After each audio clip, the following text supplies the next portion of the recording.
మేము దిగిపోయే నాడు రెండవ అతిపెద్ద metro network in the country was Hyderabad. ఏది? ఢిల్లీ తర్వాత రెండవది హైదరాబాద్. మేము ఇంకొక పని కూడా చేశాం.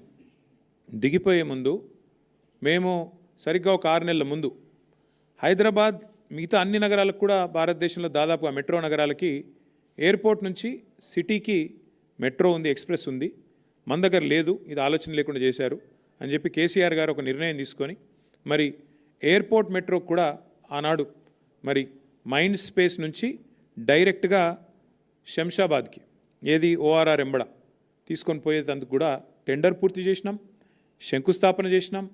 బ్రహ్మాండంగా మొత్తం టెండర్ పూర్తి చేసి ఎల్ఎన్టీ అనే సంస్థనే ఆ అవార్డు దక్కించుకున్నది. వాళ్ళు పని మొదలు పెట్టాలంతే.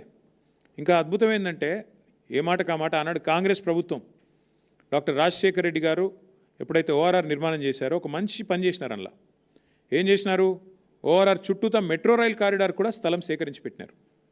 అందుకే మేమేమనుకున్నామంటే మెట్రో అనేది రహేజా మైండ్ స్పేస్ నుంచి, ఎందుకంటే అక్కడ లక్షల మంది ఐటీ ఉద్యోగులు రావడం పోవడం ఓఆర్ఆర్ ఎట్లాగ ఉంది, కానీ విపరీతంగా పెరుగుతున్నది, చుట్టూ అపార్ట్మెంట్లు వస్తున్నాయి, అక్కడ విపరీతమైన ట్రాఫిక్ రద్దీ కూడా పెరుగుతున్నది.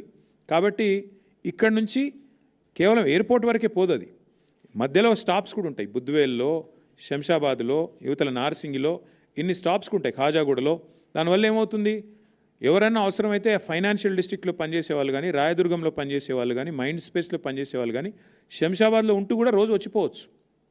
ప్రజా రవాణా వాడుకుంటూ ఎయిర్పోర్ట్ కోసమనే కాదు, శంషాబాద్లో ఉండేవాళ్ళు కానీ. ఇప్పుడు ఏమైందంటే హైదరాబాద్లో మధ్యతరగతి ప్రజలకి మరి ధరలు ఎంత పెరిగిపోయినాయంటే ఇవాళ హైదరాబాద్లో ఒక ఫ్లాట్ కొనుక్కునే బదులు కొద్దిగా దూరం పోతే ఒక అర్ధగంట అవతలికి పోతే ఆడ చిన్న ఇల్లు దొరుకుతుంది 250 గజాలు 300 గజాలలో. అందుకే అట్లా ఆలోచించి చాలామంది దూర అవతలికి పోతున్నారు. సో అట్లా ఇవన్నీ ఆలోచించి హైదరాబాద్ విస్తరిస్తున్నది అనే ఆలోచనతో 37 కిలోమీటర్ల ఎయిర్పోర్ట్ మెట్రో ఎక్స్ప్రెస్ కూడా అంకురార్పణ చేసింది బీఆర్ఎస్ ప్రభుత్వం.